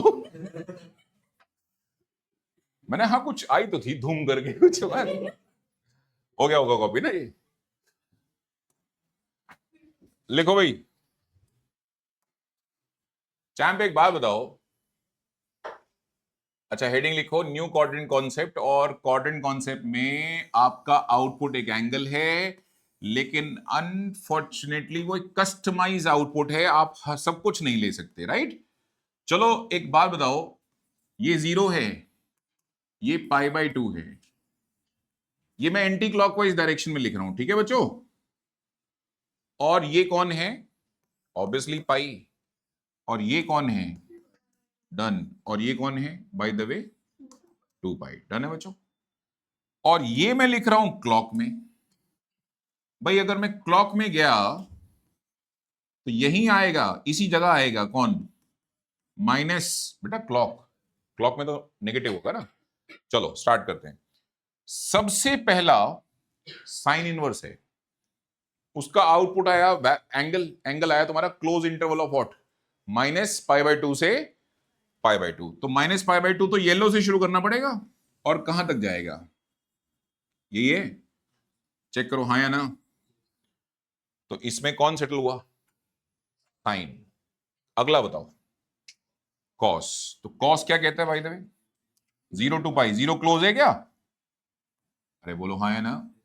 और पाई, तो ये सारा आउटपुट किसके लिए आ सकता है? कॉस के लिए। नेक्स्ट 10 क्या है? 10 किसके लिए है? -π/2, लेकिन ओपन ना ये है ना ये है। नेक्स्ट कॉट 0 से pi, open, done. Next cosecant, I think -π/2 से π/2 क्लोज इंटरवल एक्सेप्ट, तो ये ओपन है, ये क्लोज है, इवन ये भी क्लोज है। क्या कहते हो? डन। लास्ट मान लो कौन रह गया? सीकेंड रह गया। 0 से पाई, लेकिन π/2 क्या है? Not included. डन। कितने लोगों को नोटिस किया कि थर्ड क्वाड्रेंट तो कोई आया ही नहीं? आईटीएफ में थर्ड क्वाड्रेंट नहीं होता, इनवर्स ट्रिग्नोमेट्री में थर्ड भी नहीं होता, और फोर्थ भी स्पेशल सेंस में होता है। फोर्थ को लिखने के तरीके बच्चे के पास हमेशा दो होते हैं। फोर्थ जो होता है, एक बच्चा 0 के रेफरेंस में लिखता है, तो वो लिखता है 0 माइनस थीटा। क्यों बच्चों? और एक बच्चा लिखता है 360 के रेफरेंस में, तो वो पूरा गोल घूम के आता है 360 माइनस। ये वाली अप्रोच अवेलेबल नहीं है किसके अंदर? अबे आईटीएफ का मैक्सिमम आउटपुट कितना आया आज तक? पाई। तो 360 कहां चला जाएगा? जो पाई से आगे ही नहीं गया वो 360 तक कैसे जाएगा? इज इट क्लियर बेटा? तो अपनी कॉपी में इतना डिजाइन मत बनाना। मॉरल ऑफ द स्टोरी, मुद्दे वाली बात क्या है? थर्ड क्वाड्रेंट नहीं होता किसमें? आईटीएफ में। ठीक है, तो सिर्फ दो बनाना अपनी कॉपी में, सिर्फ दो चीजें बनाना। या तो आपका आउटपुट यहां से यहां होने वाला है, बोलो हाँ या ना। डन। या आपका आउटपुट यहां से यहां होने वाला है। इज इट क्लियर बेटा? और यहां क्रॉस कर देना। That's it. इतना ही कॉपी करो। और यहां 360 कोई नहीं लिखेगा, सब 0 लिखेंगे सिर्फ। ये 0 रेडियन है, ये π/2, ये पाई, और ये -π/2। और इसका डेफिनेशन है थीटा, ठीक है, और इसका पाई माइनस थीटा, और इसका डेफिनेशन क्या है?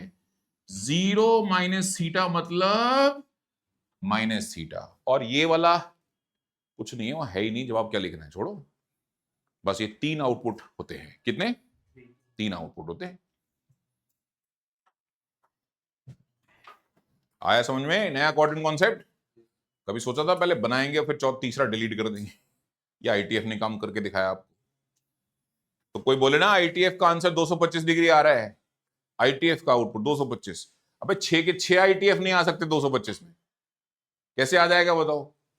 ये चमत्कारी बाबा है ये ना, जो लाया है 225। बयान। ठीक है दोस्तों, कुछ क्वेश्चंस लिख रहा हूं, वो करने हैं आपने।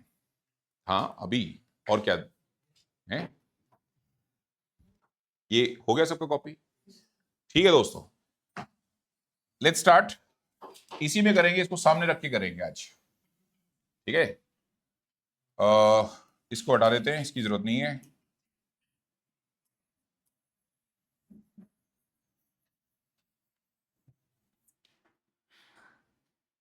चलें भाई?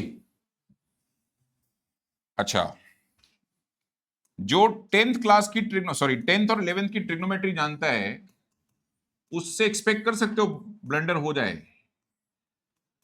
ये लो, अब जो 11th जानता है और 10th जानता है, पहले तो 10th वाला बच्चा पकड़ के लाओ। हाँ भाई, हाफ कब आता है साइन में, ये बताओ? 30 डिग्री पे। तो सबको पता है यहाँ थीटा होता है, यहाँ पाई माइनस थीटा होता है, यहाँ पाई प्लस थीटा होता है। अभी मैंने इसको इन्वॉल्व नहीं किया, मैंने बोला 10th एंड 11th वाला। ये 12th वाला है बेटा, याद रखना। ये कौन है? तो ज्यादा जानता है ना 12th वाला। पहले 10th और 11th की मासूम हरकतें देख लेते हैं, फिर उसको हम नहीं करेंगे, हम भी तो वहीं से आ रहे हैं अभी। ठीक है, ये बताओ, यहां दो तरीके होते हैं, या तो ऐसे लिखो नहीं तो ऐसे लिखो, यही होता है ना, मतलब यही है बच्चे। ये पाई है, ये 0 से ज्यादा है, ये पाई से कम है, ये पाई से ज्यादा है, ये 2 पाई से कम है या 0 से कम है, यही तो होता है इसका मतलब। अब 10th वाले से बच्चे से पूछो, हाँ भाई तूने हाफ सुना है साइन की रो में? बोला बिल्कुल सुना है, 30 डिग्री। तो वो पता आंसर क्या क्या लिख देगा, सोचो। फर्स्ट क्वाड्रेंट में क्या लिख के देगा वो? Pi by 6, pi minus pi by 6। हाँ 11th वाला बच्चा, 11th वाला तो चारों क्वाड्रेंट जानता है ना।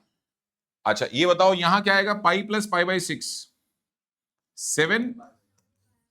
और इस डेफिनेशन के अंदर आएगा 2 pi minus pi by 6 means 11 pi by 6। और 0 माइनस पाई बाय 6 का मतलब, फिर उससे पूछा बेटा वैल्यू तो पॉजिटिव है, वैल्यू तो क्या है? इसने तो सारे लिख दिए, जो जो जन्म कुंडली होती थी सब लिख दिए। भाई साहब आपका राहु यहां घूम रहा है, केतु यहां घूम रहा है, शनि आपका यहाँ है, ओह मंगल तो बहुत ही गलत जगह है, सब लिख दिया तुमने। अब इसको याद आया, अबे हम तो 1/2 ढूंढ रहे हैं, 1/2 के नीचे 2 हो सकते हैं, या तो प्लस या माइनस। आप क्या ढूंढ रहे हो? तो आप इन कोऑर्डिनेट्स में तो नहीं जाने वाले थे, क्योंकि साइन कहां कहां पॉजिटिव होता है, फर्स्ट में या सेकंड में। तो ये इनोसेंट बच्चा जो 10th एंड 11th की नॉलेज रखता है, ये पता आंसर क्या देगा इसका? या तो ये पाई बाय 6 दे देगा या 5 पाई बाय 6 दे देगा। लेकिन जो बच्चा आईटीएफ पढ़ा है उसे पता है भाई साहब हर कोई आउटपुट नहीं आ सकता। आउटपुट वो आएगा जो तुम्हारी प्रिंसिपल ब्रांच है। सुनाओ इसकी प्रिंसिपल ब्रांच क्या है साइन की? -90 से 90 close interval, max to max ये कहां जा सकता है? तो तूने ये कैसे दे दिया? तो इसका सही जवाब बताओ, ये या ये? और एमसीक्यू में ये भी होगा, याद रखना ये भी। अच्छा अब बताओ, अगर मैं इसी क्वेश्चन को दोबारा पूछ लेता हूं, लेकिन इस बार पूछ लिया मैंने -हाफ, तो स्टार्ट करने का तरीका 10th वाले के पास ही है। उसने हाफ देखा, सारी जन्म कुंडली लिख दी, फिर उसको नजर आया हाफ नहीं है, -हाफ है। तो -हाफ के लिए उसने कौन सा चूज करना है? इसमें नहीं आएगा, इसमें नहीं आएगा, वो जाएगा अब किसके पास? इसके पास और इसके पास, क्योंकि थर्ड एंड फोर्थ में साइन क्या होता है? नेगेटिव, हाँ या ना? अच्छा बताओ, नेगेटिव में भी तो मेरे तो 2 आंसर है, इनफैक्ट 3 है मेरे पास। एक 7 पाई बाय 6 है, एक 11 पाई बाय 6 है, और एक -पाई/6 है। कितने? 3। लेकिन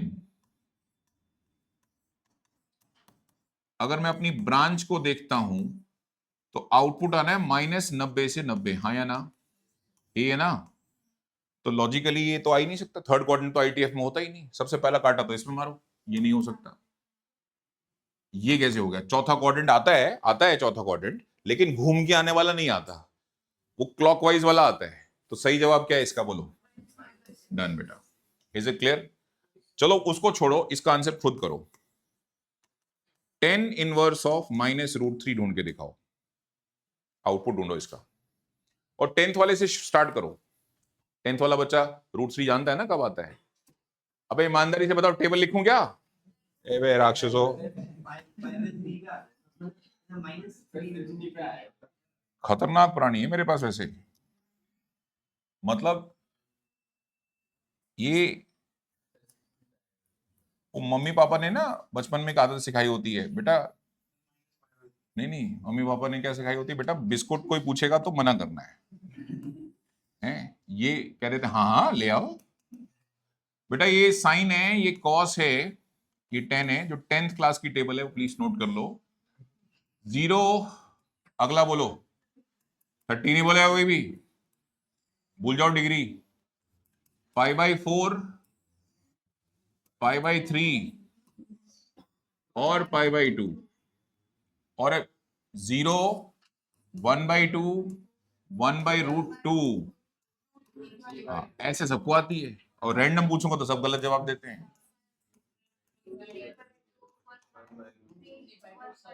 1/√2 और ये 0, ये 1/√3, ये 1, ये √3, ये ND मतलब नॉट डिफाइंड। चलो अब क्वेश्चन तुम्हें दिया था करने के लिए मैंने, आई थिंक कॉट समथिंग, ये 10। ओके, 10 इनवर्स ऑफ -√3 ढूंढो।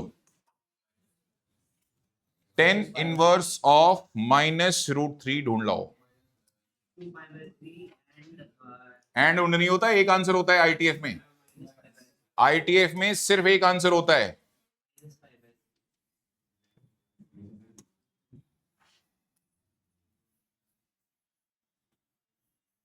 हाँ जी बच्चों, देखो जी, यू जस्ट फोकस ऑन √3, बाकी बातें भूल जाओ। √3 कब आया? आया ना 10 के लिए, π/3 पे आया, तो ये आया होगा π/3। अच्छा, अब हम सब कुछ भी क्यों लिखें? तो पहले डिसाइड ही कर लो कहां जाना है, वहीं चलेंगे सीधे। हम जाएंगे 10 नेगेटिव है, तो यहां तो जाओ तुम सेकंड में, यहां जाओ फोर्थ में, तो यहीं तो 10 नेगेटिव है। अच्छा, इसकी ब्रांच याद है तुम्हें? इसका आउटपुट क्या आता है? -90 से लेके -90 से +90। तो तुम यहां भी क्यों जाओगे? यहां तो जाना ही अलाउड नहीं तुम्हें। यहां तो यहां जाओ, पर यहां जा नहीं सकते क्योंकि मेरे को √3 नहीं चाहिए, मेरे को तो -√3 चाहिए। यहां तो सारे पॉजिटिव है, यहां आओ तो यहां ये वाला डेफिनेशन आएगा, ये तो काम ही नहीं करता वैसे भी। ठीक है, तो बोलो कितना आएगा? 0 - π/3 आंसर इज, ये आपका आंसर है। बोलो को डाउट आया? सोचना। लेकिन ये सारा खेल किसके ऊपर डिपेंड करता है कि तुम्हें प्रिंसिपल ब्रांचेस याद है कि नहीं। अब भगवान ने कह रहे कोई इसकी ब्रांच 0 से पाई याद करके बैठा है, वो तो पहुंच जाएगा यहां। नहीं, सेकंड क्वाड्रेंट में भी तो 10 नेगेटिव होता है, तो ब्रांच याद पहले करो। अगर तुम चैप्टर को ऑपरेट करना चाहते हो तो ब्रांच अब याद। अगर मैं चाहता आज की क्लास में सीधे लिखता वो ब्रांच आके और तुम्हारे 2 के चांटा लगाता और तीसरा अपना बोलता याद हो गया, वो मैं करता तो उससे कुछ फायदा नहीं होता। उसका नुकसान ये होता कि तुम इससे, इस चैप्टर से धीरे धीरे ना किनारा करना शुरू करते, यार ये ना रट्टा बहुत है इसमें, हम नहीं करेंगे। अब आज समझ में आ गया ना सारा कैसे डेवलप हुआ है ये। प्रॉब्लम बाइजेक्टिविटी से आई। ट्रिग्नोमेट्रिक बाइजेक्टिव होते नहीं इन जनरल, हमने उसके डोमेन्स को कस्टमाइज किया। उन कस्टमाइज डोमेन में कितने ऑप्शन आए? एक या इनफाइनाइट? इनफाइनाइट। उनमें से सब दुनिया ने मिक्स किए, मिलके एक फिक्स किया और उसका नाम क्या रखा? Principal branches. एज रिजल्ट हम सब मिलके अपना आंसर किस में दे रहे हैं? दैट्स इट, सिंपल है। Good out. नेक्स्ट क्लास यहीं से कंटिन्यू होगी और इनवर्स ट्रिग्नोमेट्रिक फंक्शन अब यहां से आपका चलता रहेगा। ठीक है, सो कॉपी करके मीटिंग छोड़ सकते हैं। बाकी नेक्स्ट क्लास में असाइनमेंट मिल जाएगा तुम्हें इसका।